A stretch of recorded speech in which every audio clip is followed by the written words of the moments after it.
पाकिस्तान वो कुत्ते की दुम है जिसको कभी भी सुधारा नहीं जा सकता। आज पाकिस्तान ने फिर से भारत पर हमला करके अपने लिए नई मुसीबत मोल ले ली है। कई लाशों के ढेर बिछने के बाद फाइनली दोनों देशों ने एक दूसरे से समझौता किया और शांति की पहल की जैसे तैसे, पर पाकिस्तान ने 3 घंटे से भी कम समय में इस पहल को तोड़ दिया, इस समझौते को तोड़ दिया। पर यहाँ पर एक ट्विस्ट है कि इंडिया ने इस समझौते को करते वक्त स्पष्ट रूप से पाकिस्तान को यह चेतावनी दी थी कि इन फ्यूचर कोई भी टेररिज्म एक्टिविटी अगर इंडिया में होती पाई जाएगी तो उसको as an act of war consider किया जाएगा।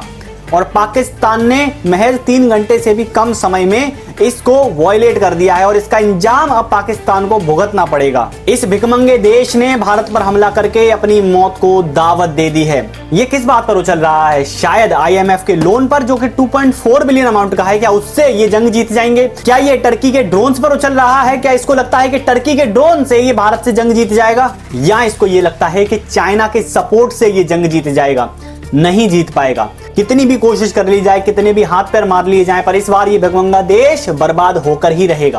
पहलगाम में 27 मासूमों की हत्या के बाद, पूंछ में कई सारे छोटे छोटे बच्चों की, बुजुर्गों की हत्या के बाद, लोगों के घर तोड़ने के बाद फाइनली जैसे तैसे समझौता हुआ, पर इन लोगों ने उस समझौते को महज 1 घंटे के अंदर तोड़ दिया। क्या सोचकर तोड़ा गया होगा ये समझौता? ये सोचकर तोड़ा गया होगा कि इनकी जिहादी सोच इन्हें बचाएगी, या फिर इनका 2.4 बिलियन डॉलर का लोन इन्हें बचाएगा, या फिर इनका जो खाली कटोरा जिसमें कोई चवन्नी भी डालना नहीं चाहता वो इन्हें बचाएगा। यहां पर जब ये समझौता हुआ था तब ही कई सारे लोगों के दिमाग में ये घंटी बज गई थी कि पाकिस्तान अपनी औकात दिखाएगा ही दिखाएगा, पर इतनी जल्दी दिखाएगा इस बात का अंदाजा ना मुझे था ना किसी और को था। पाकिस्तान के डिफेंस मिनिस्टर के हिसाब से उनके मदरसे में पढ़ने वाला बच्चा बच्चा नहीं है, टाइम बॉम्ब है। इन शब्दों में नहीं कहा, पर सेम इंटेंशन से कहा इंडिया के खिलाफ कि उनके मदरसे में पढ़ने वाला बच्चा सिर्फ जिहाद करने के लिए पैदा हुआ है, वो बड़ा होगा इंडिया के खिलाफ जिहाद करेगा। और इनकी ये जिहादी सोच इनको 50 साल पीछे खींच लाई है और वहीं लाकर खड़ा कर दिया है। आज हाथ में कटोरा है, एसेट्स के नाम पर सिर्फ हथियार है, ना कोई हेल्थ फैसिलिटी है, ना कोई एजुकेशन फैसिलिटी है। इसके बावजूद भी